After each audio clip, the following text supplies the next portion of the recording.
जय श्रीकृष्ण. नमस्कार मित्रांनो, आजचा दिवस तुम्हाला आनंदात, सुखात, समाधानात जाऊ.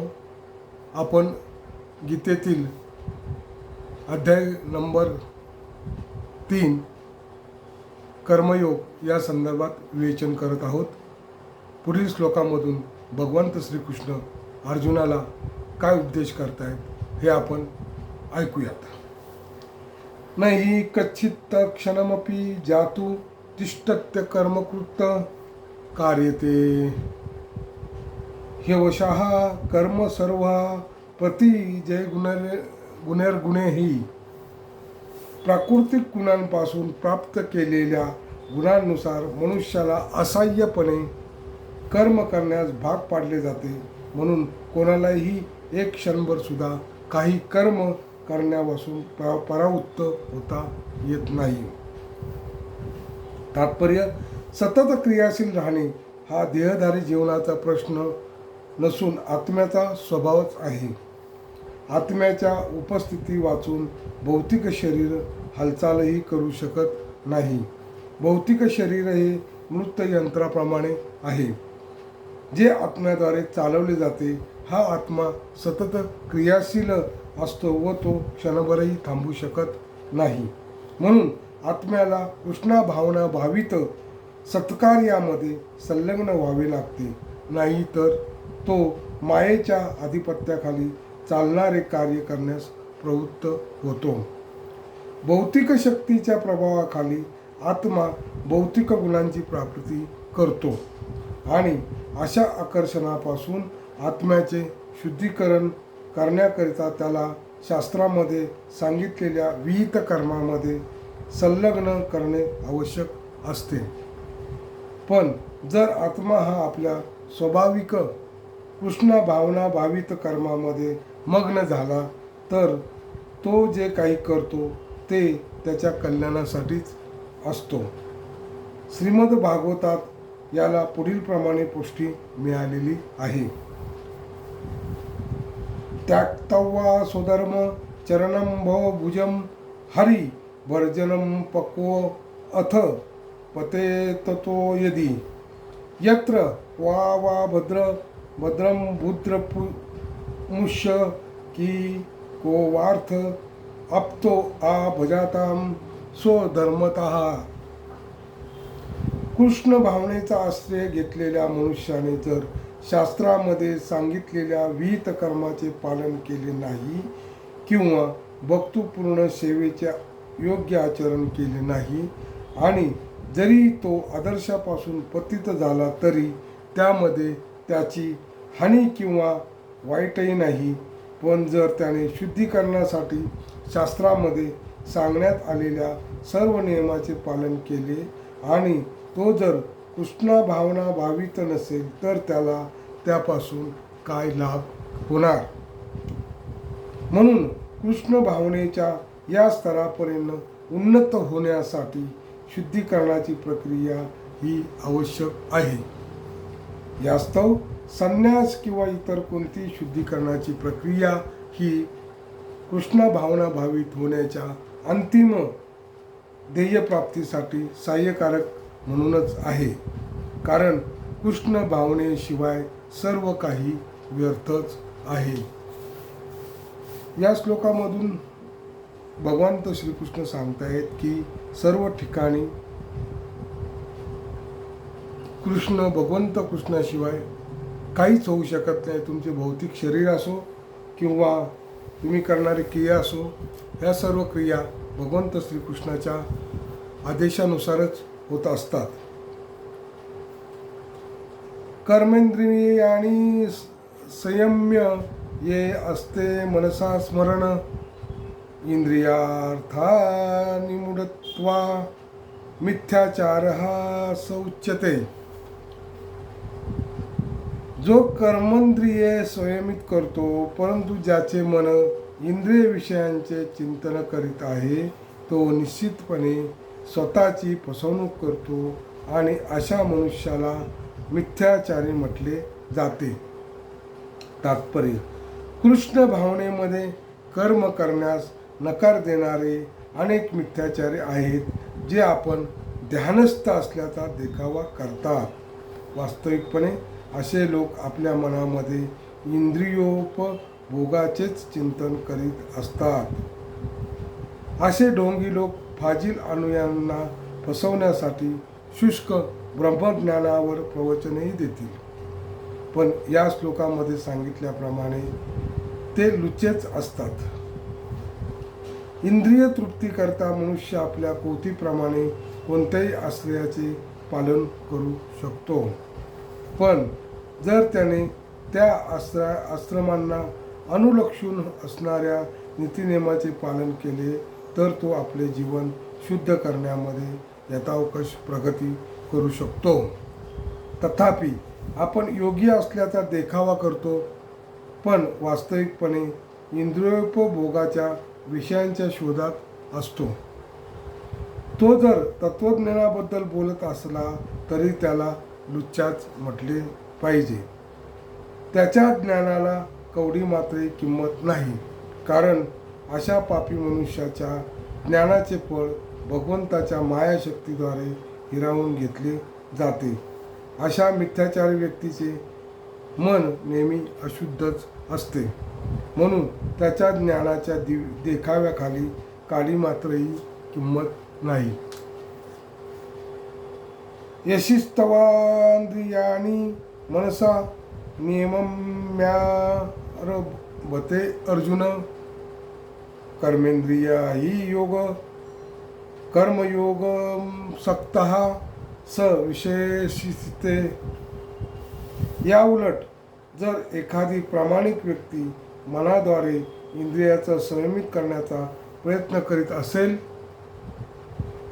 आणि आसक्ती न ठेवता कर्मयोगाचा प्रारंभ करीत असेल तर ती व्यक्ती अधिक श्रेष्ठ आहे.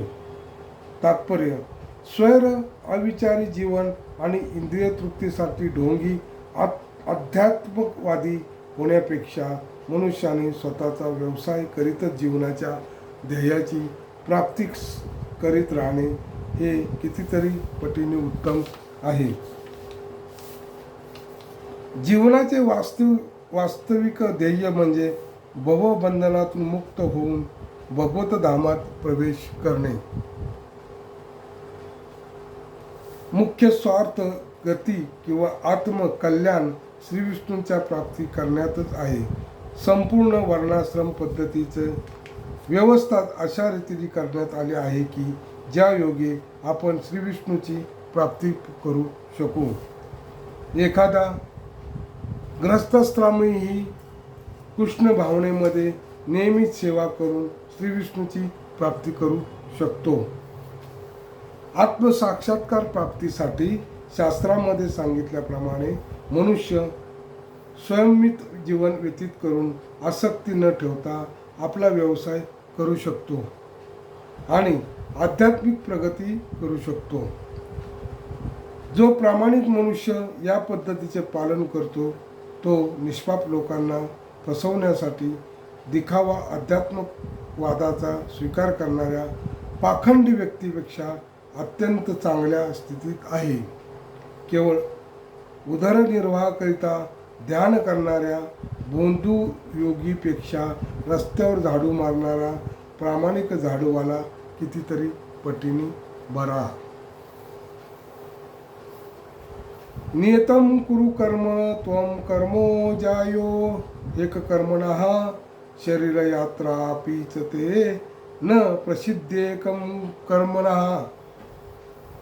तुझे नियत कर्म तू कर, कारण नियत कर्म करणे हे कर्म न करण्यापेक्षा श्रेष्ठ आहे. कर्म केल्यापासून मनुष्य आपल्या शरीराचाही निर्वाह करू शकत नाही. तात्पर्य: असे पुष्कळ बोंधी योगी आहेत जे स्वतः उच्च कुलीन असल्याचे दर्शवितात. आध्यात्मिक जीवनातील प्रगती करता आपण सर्वस्वाचा त्याग केल्याचा दिखावा करणारे अनेक मोठे मोठे व्यावसायिक आहेत. अर्जुनानेही मिथ्याचारी व्हावे अशी श्रीकृष्णाची इच्छा नव्हती. उलट श्रीकृष्णाची इच्छा होती की अर्जुनाने क्षत्रियासाठी सांगण्यात आलेले नियत कर्म करावे. अर्जुन हा गृहस्थ आणि सेनापती होता, म्हणून त्याने गृहस्थ व सेनापती राहूनच क्षत्रियांसाठी सांगण्यात आलेल्या धार्मिक कर्तव्याचे पालन करणे हे त्याच्यासाठी हितकारक होते.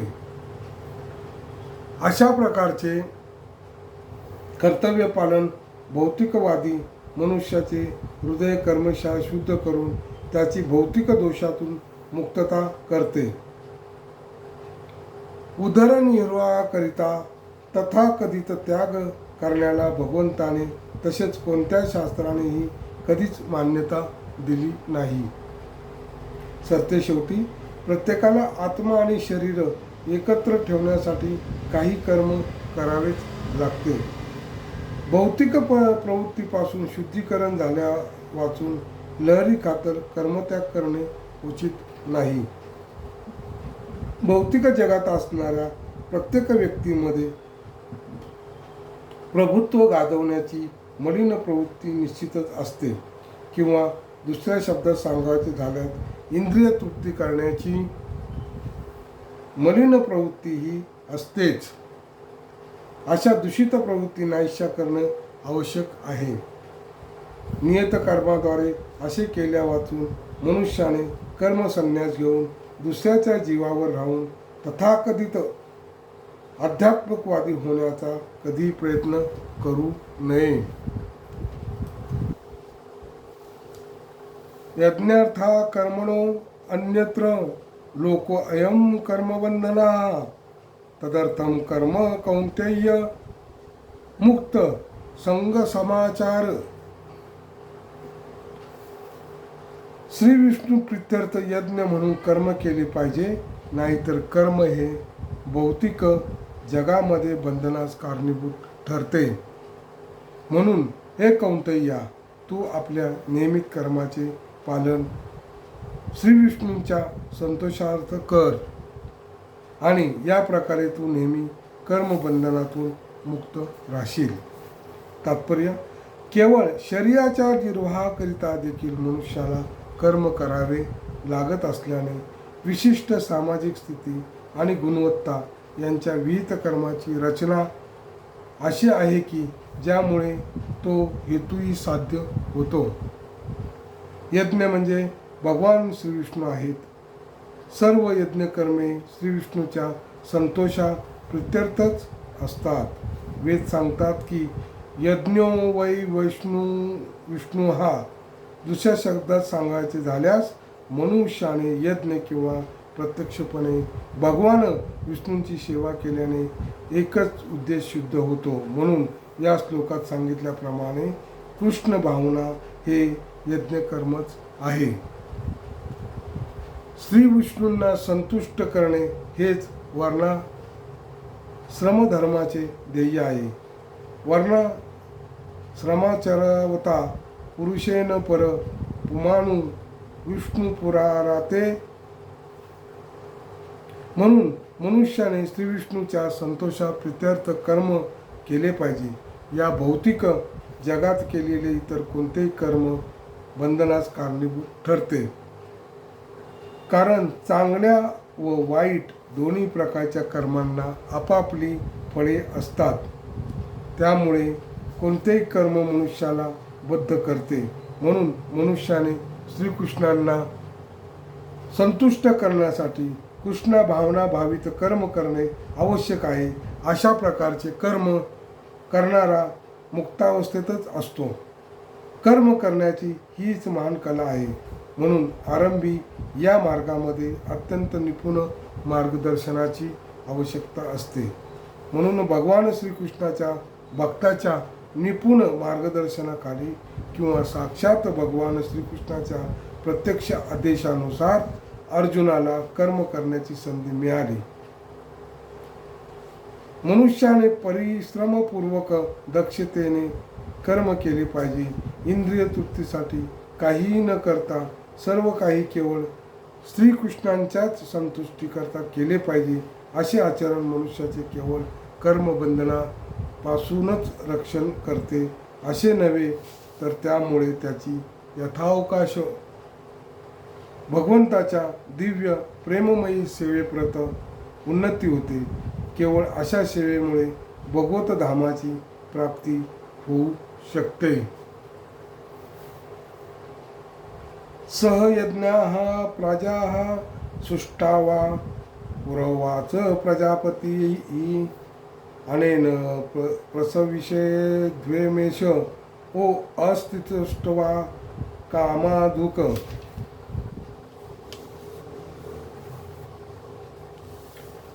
सृष्टीच्या प्रारंभी प्रजापतीने श्री विष्णू प्रीत्यर्थ